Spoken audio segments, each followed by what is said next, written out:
मी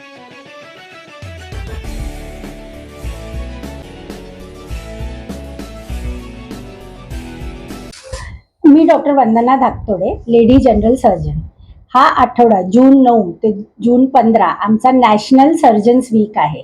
या आठवड्यात आम्ही निरनिराळे कार्यक्रम करतो आहे. त्याच्यात एक आम्ही केलं आहे की एक फ्री सर्जरी आहे ती केली. मग आम्ही सगळ्या आमच्या स्टाफना आणि त्यांच्या फॅमिली मेंबरना एक लिव्हर फायब्रोस्कॅन म्हणून आहे ते असा हेल्थ चेकअप ठेवला आणि त्यांना फ्री केला आणि जे पेशंट्स आहेत त्यांना आम्ही 500 रुपीज कन्सेशनल रेटमध्ये केला. ऑल्सो आम्ही जी सर्जरीबद्दल माहिती आहे ते लोकांना सर्जरी काय असते. सर्जरी म्हणजे एक आपला अविभाज्य आणि अपरिहार्य भाग आहे ज्याने आम्ही लोकांना बरं करतो. कारण काही गोष्टींमध्ये मेडिसिन म्हणजे औषधी ते ॲलोपॅथी असो, आयुर्वेदिक असो की होमिओपॅथी ते काम नाही करत. तेव्हा आम्हाला सर्जरी करावी लागते. 2600 साली आधी शुश्रूषा आमचे फादर ऑफ सर्जरी त्यांनी हे सर्जरीबद्दल सगळी माहिती पुस्तक आणि इन्स्ट्रुमेंट केलेले. आता एवढे वर्षात सर्जरीमध्ये खूप प्रगती आली आहे. आमचे इन्स्ट्रुमेंट्स आता आम्ही नवीन लॅप्रोस्कोपी, एंडोस्कोपी, छोटे छोटे होलमधून सर्जरी करणार, रोबोटिक सर्जरी अशी खूप आम्ही प्रगती केलेली आहे आणि त्याच्याबरोबर ॲनेस्थीसिया पण इम्प्रूव्ह झालाय म्हणून पेशंटना पेनलेस सर्जरी होते आणि जास्त त्रास होत नाही आणि रिकव्हरी होते.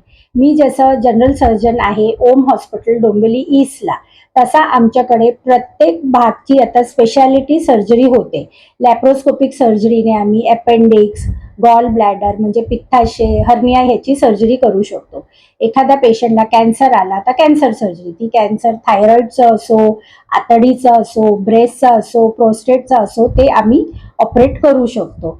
तसंच किडनी स्टोन म्हणजे युरॉलॉजी हे आपण शस्त्रक्रिया म्हणजे जे लेझर म्हणतात तसं छोट्या होलच्या सर्जरीने करतो.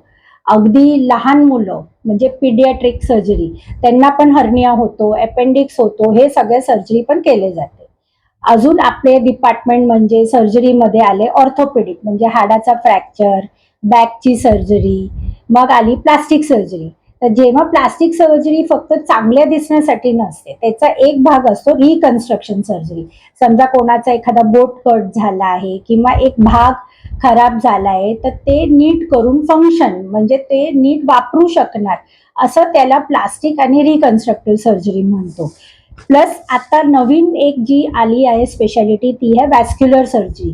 जेव्हा आपले पायाचे नशे म्हणजे व्हॅरिकोज वेन्स होतात ते लेझरने करू शकतो किंवा आर्टिरियल ब्लॉक म्हणजे पायाचे नसे जसे ब्लॉक होतात तर त्याला पण एक अँजिओप्लास्टी असते जसं हार्टची असते, ह्याला आपण वॅस्क्युलर सर्जरी म्हणतो. तर असं सर्जरीचे निरनिराळे प्रकार आहे. बरेच वेळा पेशंट खूप घाबरतात. ऑपरेशन म्हटलं, सर्जरी म्हटलं की त्यांच्या मनात एक भीती असते. मी त्यांना नेहमी सांगते की तुमच्यासाठी हा अनुभव पहिला असेल तरी माझा अनुभव खूप वर्षांचा आहे, 3 दशकांचा आहे आणि मी तुमच्या पाठीशी उभी आहे. तर त्यांची जी टेन्शन आहे की आपल्याला काय प्रॉब्लेम येणार, मूलचा काय प्रॉब्लेम होणार का, दुखणार का, सक्सेस होणार का, असे निरनिराळे प्रश्न असतात.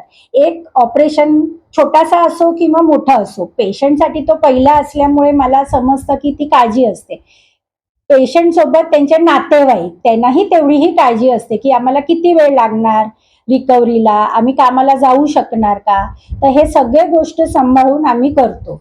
सो रिमेंबर की सर्जरी इज अ इनडिव्हिजिबल आणि इनडिस्पेन्सिबल पार्ट ऑफ हेल्थ केअर. आणि 15 जूनला आमचा नॅशनल सर्जन्स डे आहे आणि त्या निमित्ताने हे अवेअरनेस आणि माहिती मी तुम्हाला सगळ्यांपर्यंत पोहोचवण्याचा प्रयत्न करते.